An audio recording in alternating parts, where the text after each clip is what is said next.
Avez-vous déjà entendu parler du château de Bagatelle? Ce joyau architectural, situé à Paris, a traversé les siècles et dévoile bien plus que son allure élégante. Aujourd'hui, nous allons découvrir son histoire fascinante et ses secrets. Mais aujourd'hui, qu'est-ce qui différencie ce château des bâtiments modernes que l'on voit autour de nous? Et pourquoi ce petit joyau architectural reste-t-il encore si spécial? Le château de Bagatelle a été construit en 1777 sous le règne de Louis XVI et à la demande du comte d'Artois, frère du roi. Défiant les attentes de sa belle-sœur, Marie-Antoinette, il paria que le château sera construit en moins de 3 mois. Résultat, il fut achevé en seulement 64 jours. Un exploit architectural pour l'époque. Le château est un exemple parfait du néoclassicisme, un style qui puisait son inspiration dans l'antiquité grecque et romaine. À la veille de la Révolution, il incarne l'extravagance d'une noblesse toujours plus déconnectée de la réalité sociale du pays. Le style néoclassique, qui se caractérise par ses lignes épurées et sa rigueur, est présent dans chaque détail du château. À Bagatelle, on retrouve des colonnes doriques, un portique majestueux et une symétrie parfaite. Ce style visait à revenir à une architecture plus sobre et plus harmonieuse, inspirée de formes antiques.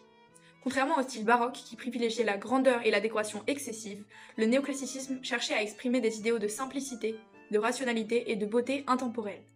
Ce château est une véritable manifestation de ces principes. Le château de Bagatelle n'était pas une résidence ordinaire, mais surtout un lieu de fête et de plaisir. À l'époque, la noblesse vivait dans un luxe extrême, loin des préoccupations des classes populaires.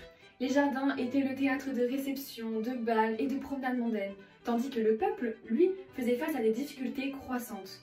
Ce château, avec son architecture presque parfaite et son atmosphère raffinée, est le reflet d'une société qui est marquée par l'inégalité, où l'aristocratie faisait éloge de sa richesse et de son pouvoir peu avant que la Révolution n'éclate. Le château de Bagatelle n'est pas seulement un chef-d'œuvre architectural, il est aussi un modèle d'art. Ces jardins à la française, dessinés par Thomas Blakey, sont peuplés de sculptures inspirées de la mythologie antique, créant une atmosphère où l'art et la nature se rencontrent.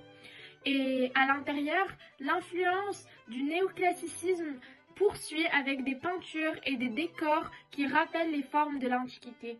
Et chaque élément de décoration, chaque statue témoigne du goût de l'époque pour la simplicité élégante et l'idéalisation de l'Antiquité. Ce qui rend le château de Bagatelle encore plus fascinant, c'est l'ingéniosité technique de sa construction. Pour l'époque, achever un château en 64 jours est une véritable prouesse. Et ce qui est aussi fascinant et impressionnant, ce sont les systèmes d'irrigation et les fontaines du parc qui témoignent des avancées techniques du XVIIIe siècle.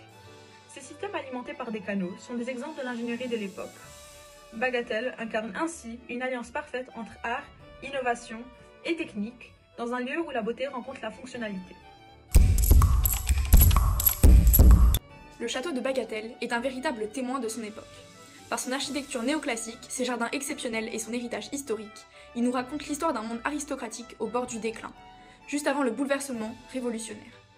Aujourd'hui, il continue de fasciner à la fois par sa beauté intemporelle et par sa façon dont il a su intégrer l'art, la science et l'innovation. Vous aimez l'histoire de ce château?